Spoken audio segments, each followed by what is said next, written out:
Bueno, ¿qué tal? Esta es una edición especial de Pensándonos a nosotros mismos. Lo hemos invitado a Hernán Patiño Meyer, pero por una razón especial. Alguna vez hemos hablado de estos temas, pero un grupo bastante numeroso de cristianos, han y hemos decidido ocuparnos por nosotros mismos del cristianismo. Está bien la crítica de cualquier lado que pueda hacerse al catolicismo, al cristianismo, pero creemos que es una tarea propia, ¿no?, que hay que enfrentar. Y Hernán, vos has de alguna manera propiciado en una instancia importante un reclamo fundamental que tiene que ver con el escándalo que frente a la opinión pública una actitud de la jerarquía eclesiástica argentina genera. ¿Por qué no nos contás de qué se trata y qué pasos se han ido dando? Bueno, mira, José Luis, primero gracias por la invitación. Esto se inicia con esas declaraciones que hizo Videla a Cambio 16 en España y a Ceferino Reato para ese libro que escribió Reato, Disposición Final. Concretamente, lo que nos provoca, o lo que me provoca a mí la primera reacción, y después a juntarnos con un grupo de católicos que compartíamos las mismas ideas, es tres cosas que dice Videla. Primero, el reconocimiento de que es un criminal. Él mismo lo reconoce al reconocer el asesinato de 8.000, dice él. Sabemos que son muchos más, pero él reconoce 8.000, lo que no es poco, digamos. Después, al no mostrar ningún tipo de arrepentimiento, al confesar el uso de la tortura como un método habitual de interrogatorio, y no solo de interrogatorio. Él dice, y para tenerlos a disposición. Es decir, una suerte de que efectivamente era el objetivo final de la tortura, que era la destrucción de la personalidad de la víctima. Y después termina diciendo, vuelvo a repetir, reconoce un delito, varios delitos, no se arrepiente de los mismos y termina diciendo que todos los domingos en el penal va a misa y comulga. Ante esas circunstancias, nosotros enviamos un documento, redactamos un documento, por supuesto fijando nuestra posición ante todo el fenómeno de lo que ha significado. Y después dice, y agrega que hubo complicidad de la jerarquía, complicidad o... Aquiescencia, acompañamiento. No se portaron mal con nosotros, nos trataron bien, digamos, los obispos de aquel entonces. Entonces, ante estas afirmaciones que a nosotros nos resultan francamente escandalosas como cristianos e inaceptables, por lo menos ante las cuales no se puede guardar silencio, nos dirigimos a la Conferencia Episcopal Argentina con una extensa nota que le hicimos llegar allá por el 18 de septiembre del año pasado, reclamándole, en síntesis, a la Conferencia Episcopal que claramente hiciera cesar lo que nosotros considerábamos un gravísimo pecado de escándalo. Es decir, que estas afirmaciones de Videla no podían ser sostenidas desde el nombre del cristianismo ni de ninguna idea evangélica. Una precisión para la audiencia. ¿Quiénes integran la Conferencia Episcopal y por qué se elige ese primer camino, no? Bueno, la Conferencia Episcopal está integrada por todos los obispos de la Argentina, más el nuncio apostólico. Es una expresión, no necesariamente, de la colegiación en el gobierno de la Iglesia local, y tiene como presidente en este momento al arzobispo de Santa Fe, Monseñor Arancedo, y bueno, no recuerdo ahora quiénes son los secretarios y demás. Además esto sería la comisión ejecutiva, que son 3. Después está una suerte de consejo permanente y después la Asamblea General del Episcopado. Nosotros nos dirigimos a los 3 órdenes, pero justamente en los días en que estábamos redactando nuestra carta, que mereció la adhesión de más de 400 laicos y algunos religiosos y religiosas que también... Como 40 religiosos, que no fue poco. No. Y con la limitada capacidad que nosotros teníamos para dar a conocer ese documento, ¿no es cierto? Porque no tenemos recursos económicos y tampoco teníamos recursos mediáticos. Nosotros nos reunimos con la Conferencia Episcopal, le entregamos el documento, le hicimos saber que esperábamos una respuesta, y la respuesta que nos dio la Conferencia Episcopal fue un documento que por primera vez, y esto hay que reconocer, lo decimos con cierta cierta satisfacción, aunque fue absolutamente insatisfactoria la respuesta.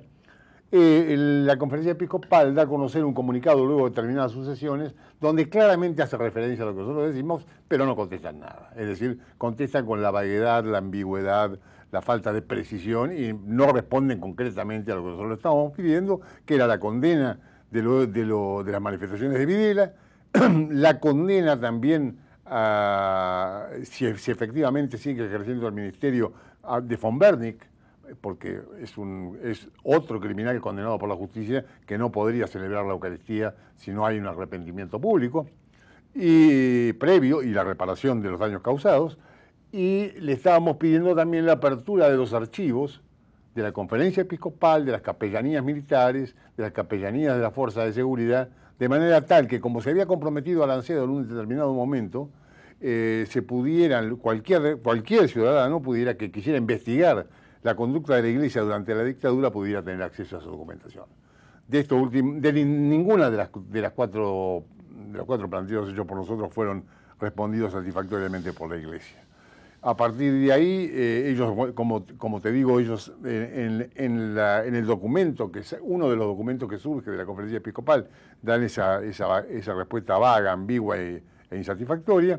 Nosotros les hacemos saber que es insatisfactoria y posteriormente, como paso siguiente, nos dirigimos al obispo responsable de donde está instalado el penal de Marcos Paz, es decir, la jurisdicción de la diócesis Mercedes de Luján, Monseñor Radrizani, que es,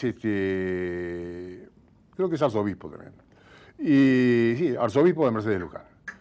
Bueno, le dirigimos una carta requiriéndole a él, como en ejercicio de su poder jurisdiccional sobre el penal donde se estaba cometiendo lo que a nosotros considerábamos un escándalo, que tomara medidas. Nos reunimos con él, viajamos a Mercedes, nos reunimos con él, nos escuchó y una vez más no nos dieron ninguna respuesta. Es decir, la respuesta fue, tengan paciencia que la Iglesia tiene sus tiempos y demás. Bueno, nosotros le advertimos claramente, porque en esto hemos jugado con absoluta transparencia. Nosotros no damos puñaladas traperas, como se dice en criollo. Les avisamos que si no tenemos respuesta vamos a seguir insistiendo a las instancias que sigan. Aparte es en defensa de un bien superior al de una sotana, digamos claramente. Por supuesto, pero yo creo, para que quede claro, que nosotros no estábamos, nosotros ya sabíamos que iba a pasar, lo sabíamos. Incluso algún obispo, que no voy a nombrar, nos dijo claramente no esperen nada.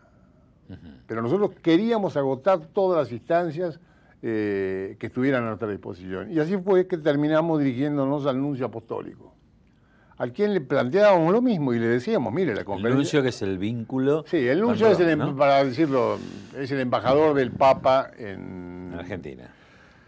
En la Argentina, producto de alguna cosa que habrá que revisar algún día, como que la Iglesia tenga un Estado, digamos. La Iglesia no tiene por qué tener un Estado y mucho menos embajadores. Mucho menos cuando la religión no es una religión nacional. Por supuesto, además un Estado teocrático y una monarquía absoluta, la verdad que hoy por hoy... Aparte de una Iglesia universal. Claro, hoy por hoy es una cosa digna de ser cuestionada, por lo menos. Bueno, le dirigimos una carta, no mucho sintetizándole todo lo que habíamos hecho y pidiéndole una entrevista para poder hablar con él personalmente. Y el nuncio nos respondió que había recibido la documentación. No, bueno, él no respondió nada, nos respondió una secretaria de él por correo electrónico, no por nota. Nosotros todo lo hicimos por nota formal.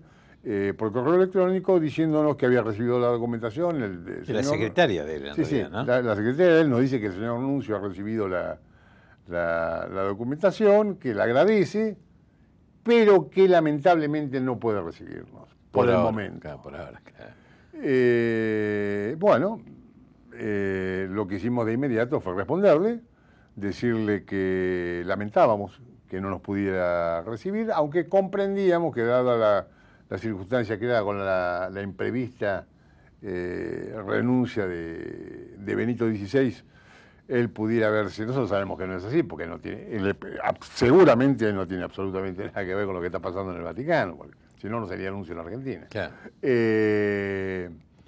pero le dábamos una suerte de salida elegante a esta afirmación de que no nos podía recibir por el momento, pero que esperábamos que ese momento no se hiciera permanente, porque esto de los tiempos de la Iglesia, bueno, Galileo fue reivindicado 400 años más tarde, claro. Digamos. La Inquisición condenada a otros 400. Entonces, tanto tiempo no tenemos para esperar nosotros que el nuncio encuentre un lugar en su agenda. Y hasta ahí llegó, pero no quiere decir que ahí nos quedemos.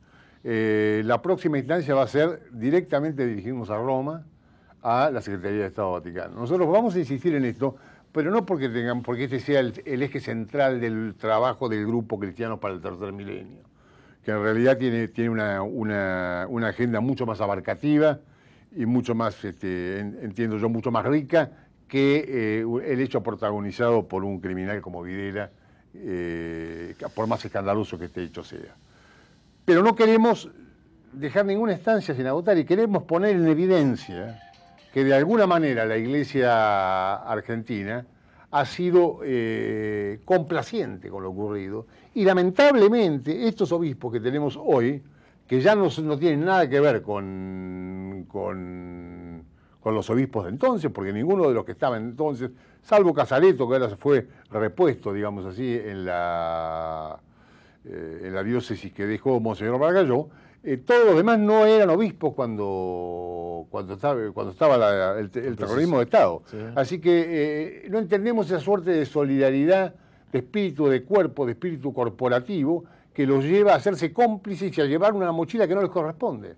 Pero además, de alguna manera, protagonizando un hecho escandaloso hacia la interna de la Iglesia, que ofende nuestra inteligencia, nuestra buena voluntad, y que sabemos, y nos consta, que hay muchos jóvenes que por la conducta de nuestros pastores no se acercan a la Iglesia. No solamente no se acercan, sino que estando cerca, porque su formación familiar así se los impuso, si querés vos, se terminan alejando de la Iglesia. Sí, porque yo hace lo que yo digo, pero no lo que hago. Claro, porque acá hay una sola autoridad, que es la autoridad del testimonio. Sí, esto vale para la política, pero vale también para la religión. La autoridad del testimonio, es decir, uno ejerce la autoridad sobre otro si puede demostrar en los hechos que su nivel de compromiso, su nivel de entrega, su nivel de solidaridad, en el caso del cristianismo, o en el caso de la política vale lo mismo, es superior. Y entonces la autoridad se va a dar naturalmente, porque uno tiene tendencia natural a respetar a quien valora como alguien mejor. Por lo menos, yo me acuerdo mucho de cómo lo denominaban a Artigas los uruguayos, el mejor de todos nosotros. Era uno más de nosotros, pero era el mejor. Y por eso era el jefe, porque era el mejor. Si no hubiera sido el mejor, nunca hubiera sido aceptado esa autoridad, por más congresos que hubiera realizado. Bueno, este encuentro de los cristianos por el tercer milenio, que tiene un disparador concreto, que es esto que acabas de contarnos, convocó a un grupo interesante que se reunió incluso en la iglesia de la Santa Cruz, que ahora en el próximo bloque me gustaría empezar a ver esto, y que mostró de alguna manera caras diferentes e historias particulares de distintos católicos que se fueron, que se quedaron, que incluso algunos hicieron apostasía, bueno, y que coincide con lo que también quiero que te propongo y quiero abordar en el bloque siguiente, con la renuncia, bien llamado por vos Benito XVI, porque el Benedictus sigue en el encriptado latino. Es la versión latina el nombre, cosa rara, porque al Papa, a los dos Juan Pablo, nosotros los conocimos por su nombre en español, Juan Pablo I y Juan Pablo II. Y yo cuando veo que a Benito XVI se lo empieza a denominar Benedicto XVI, no puedo menos que pensar que, dado su nacionalidad de origen, alemán, y su residencia en Italia, que nadie hiciera una broma asociando el nombre Benito con Benito Mussolini. Entonces, porque si no, no hay ninguna explicación. Bueno, quizá la renuncia de Benedicto como Benedicto signifique la renuncia de la Santa Madre Iglesia al encriptado latino para que volvamos al Vaticano II. Sí, pero bueno, lo vemos en el bloque siguiente. ¿Cómo no?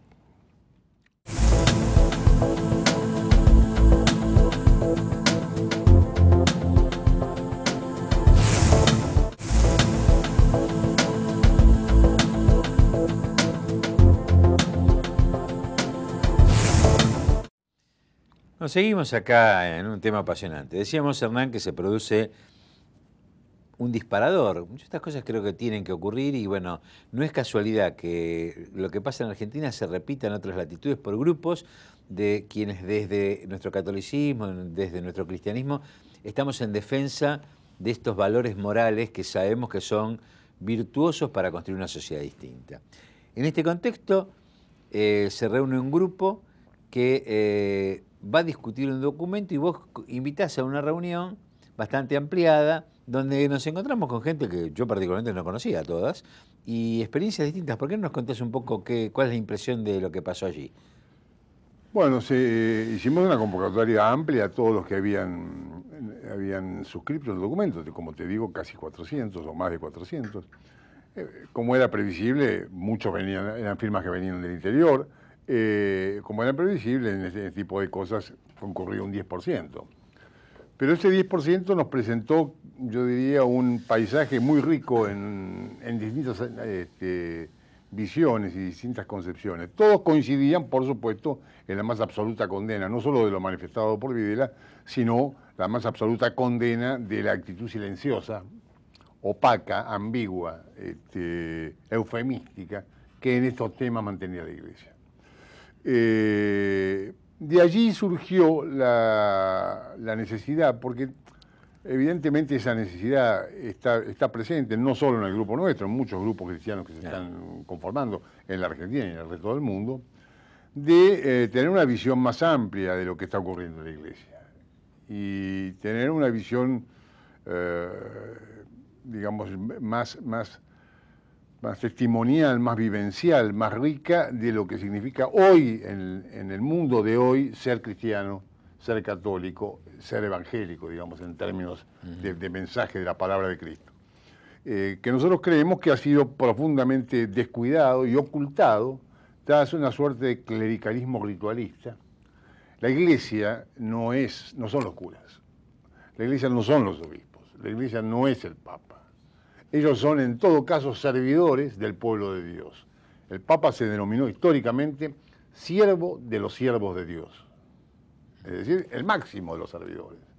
Y el máximo de los servidores fue el sumo sacerdote que tiene el cristianismo, que es Jesucristo. Es el que termina ofreciéndose él mismo como víctima del sacrificio.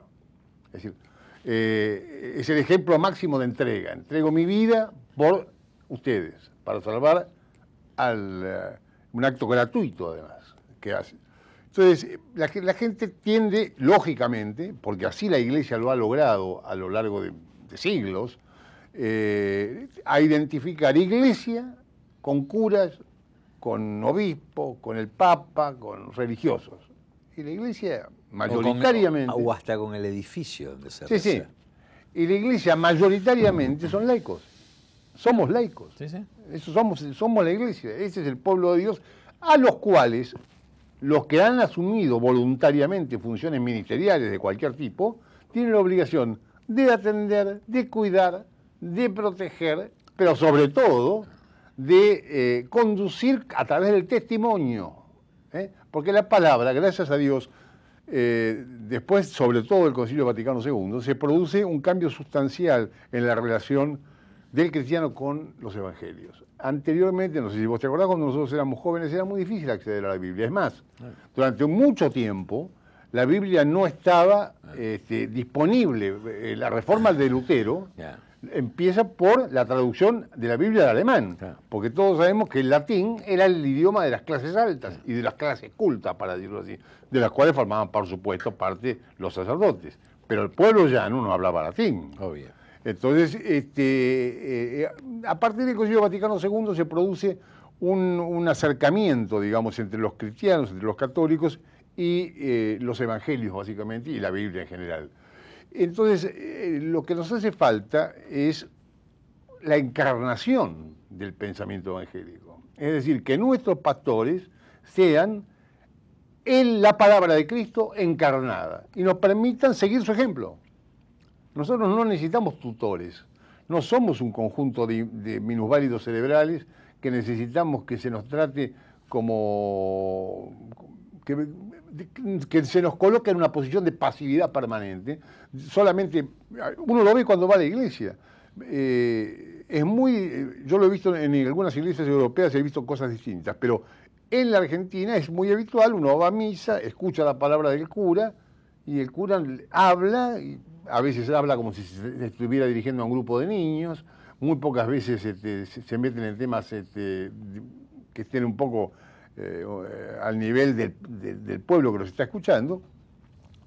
Pero nadie se imaginaría, por ejemplo, que se parara a alguien, interrumpiera al cura y le dijera: dígame, padre, ¿qué está queriendo decir? Porque yo no lo entiendo. Es decir, sería considerado una falta de respeto. Me acuerdo que lo hizo en un momento, ¿te acordás? Alfonsín. Sí, sí. Con mucho coraje. Pero... O Cristina le cambió el lugar del Te Deum para que no le reciten. Claro, bueno, porque uno no quiere ser testigo pasivo de un discurso sacro, digamos, sagrado, en un ámbito sagrado. Aparte encriptado, porque este encriptado que a veces no se entiende muy bien qué quiere decir, que se da a entender.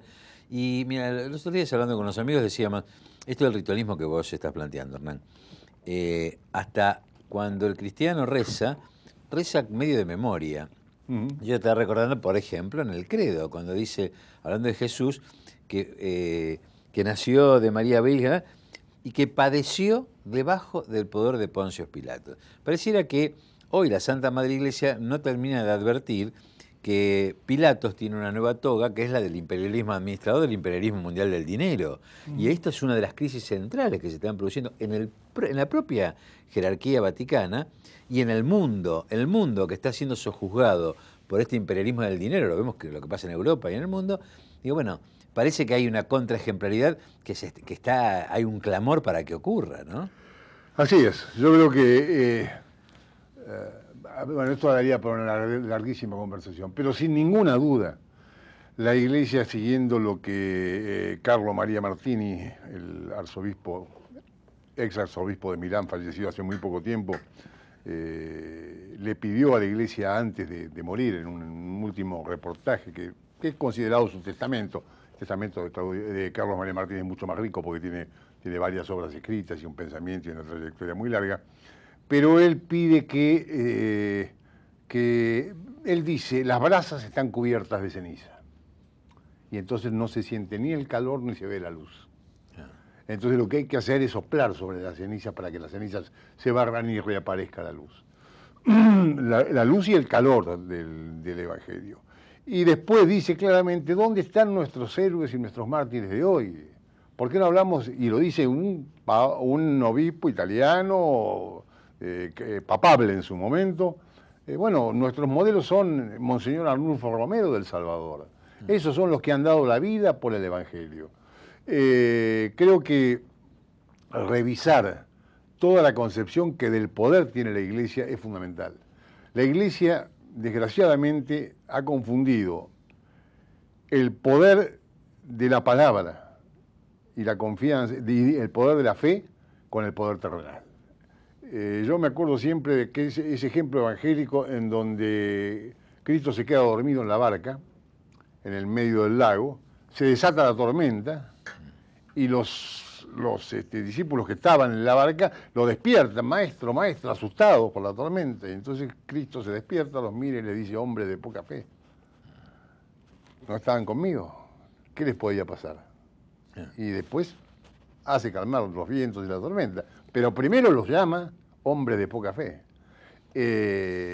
Esos hombres de poca fe, yo creo que la Iglesia, con esta búsqueda de manifestaciones, digamos, externas del poder, que son propias del poder del reino terrenal, digamos, pero no son propias del reino del espíritu. Para los espíritus valen los testimonios espirituales. Los símbolos del poder formal valen para otro tipo de poderes. Pero la Iglesia sigue revestida del boato y de la pompa que nos impide ver el verdadero rostro de Cristo. Sí, que hay un tema muy interesante. Bueno, en primer lugar te escucho y bueno, un poco la idea que lo hemos hablado fuera de cámara con vos y con otra gente es armar un ciclo que tenga que ver con todo este tema de los cristianos del tercer milenio, como para seguir debatiendo muchas otras cosas con distintas personas que puedan venir a dar su visión. Y me venía a la mente cuando vos decís esto de el encriptado, la historia de la iglesia, una lectura de los evangelios, algo que simbólicamente ha sido muy importante, que en 1945, en un pueblo de Egipto, reaparecen en unas vasijas encontradas por casualidad. En unas vasijas aparecen los escritos de los gnósticos cristianos del siglo I y II, que habían sido declarados heréticos. Decía Gustavo Cirigliano, es como que el Señor tiene sus métodos para preservar aquello de que no quiere que nos enteremos. Todos esos son evangelios declarados heréticos por la Iglesia oficial. Sin embargo, reaparecieron intactos en papiros como para que nos enteremos. Bueno, parece que no hay una única mirada y parece que hay que empezar a sentir y a pensar de otra manera, porque el modelo social, el modelo de convivencia, no es el que vivimos en el cristianismo, pero para nada es el que vivimos. Sin duda que no, sin duda que no. En los Hechos de los Apóstoles, está, cuando se describe cómo vive la primera comunidad cristiana, se dice claramente, ponían todas las cosas en común y las repartían según las necesidades y a nadie le faltaba nada. Esto trasladado al mundo de hoy sería perfectamente posible. Si repartiéramos las cosas de manera equitativa, de acuerdo a las necesidades de cada uno, a nadie le faltaría nada. Pero lo que sucede es que ese mensaje no se repite, el mensaje del destino universal de los bienes, que es la concepción cristiana original, digamos. Dios hizo todo esto para todos, no para que se lo apropien algunos. En todo caso, dice la Unidad Social de la Iglesia, y sería discutible, dice, bueno, algunos podrán hacer uso exclusivo mientras sirva al bien común. Bueno, ahí habría que ver de qué estamos hablando. Pero lo cierto es que el concepto de propiedad privada no es un concepto originalmente cristiano. O sea que y de eso nadie habla ni quiere hablar, porque obviamente si dijéramos que la Iglesia cuestiona la propiedad privada, no digo que propongamos su desaparición, simplemente decimos el sistema de propiedad privada y acumulación que estamos conviviendo nosotros con él es justo, hace bien a nuestros hermanos. Miren lo que está sucediendo en Europa, en donde en España las consecuencias de una visión salvaje del capitalismo y de la propiedad está haciendo que haya gente que prefiera quitarse la vida y no enfrentarse con la vergüenza de haber sido despojado de su vivienda. Bien. Estamos cerrando este segundo bloque, es apasionante, seguiremos haciéndolo. Esto que decís además coincide con nuestro mestizaje cultural. Nuestros primeros habitantes justamente tenían resuelto el hambre, porque en ese juego, como dice Kush, mítico, lúdico, donde se trabajaba, se comía, se jugaba, era todo compartido y no había hambre. El occidente teóricamente superior, también dice Kush, creyó resolver esta cuestión con la titularidad de la naturaleza. El hombre que trabajaba la naturaleza se sentía dueño de lo que trabajaba y creía que resolvía esto con el patio de las cosas, es decir, el lugar donde uno acomoda y guarda lo que le sobra para cuando lo necesite. Y hoy encima guarda el dinero para comprar esas cosas. Ha fracasado el sistema occidental. Es un fracaso es palpable. Y cuando hablamos esto de compartir los bienes, de compartir el pan, estamos hablando de las necesidades de sobrevivencia. A ver, si dijéramos que el aire es privado, todos nos daríamos cuenta más claramente que nos están quitando la vida. Absurdo, claro. Entonces, el hambre es como el aire. Absolutamente, absolutamente. Y lo mismo vale para todos los bienes. Yo quería, antes de cerrar, digamos, reiterarte la importancia que tiene en nuestro reclamo la apertura de los archivos de la Iglesia. ¿Por qué? Porque hay muchos investigadores. Estamos hablando del reclamo que le hicimos al episcopado. Bueno, se comprometió Monseñor Arancedo a crear una comisión y abrir los archivos. Ninguna de las dos cosas han sido hechas. Es decir, que además nos mienten. Que podría facilitar la información para acceder al destino de muchos bebés apropiados. A muchas cosas. Por ejemplo, a saber también qué pasa en la Argentina con los casos de pedofilia, que existen. Y acá quiero decir algo. Hay estadísticas que demuestran que en la Iglesia no hay más pedófilos que en el resto de la sociedad. Pero si uno los oculta bajo la alfombra, cuando se quiere acordar, está montado sobre una montaña de estiércol. Y eso es lo que cuando lo descorres parece que fue una brutalidad. Entonces, Ellos son responsables del escándalo porque lo han ocultado, porque no nos han dicho la verdad, porque en vez de mandarlos a la justicia, los han trasladado de... Bueno, ese es un tema que algún día también hay que abordar en profundidad y con seriedad, y no con el espíritu autodestructivo o autoflagelante, sino admitiendo que en una comunidad siempre vamos a encontrar este tipo de patologías. Gracias, Hernán, y vamos a seguir profundizando. ¿Cómo no? Y este aporte de Cristianos para el tercer milenio. Te agradezco mucho la invitación.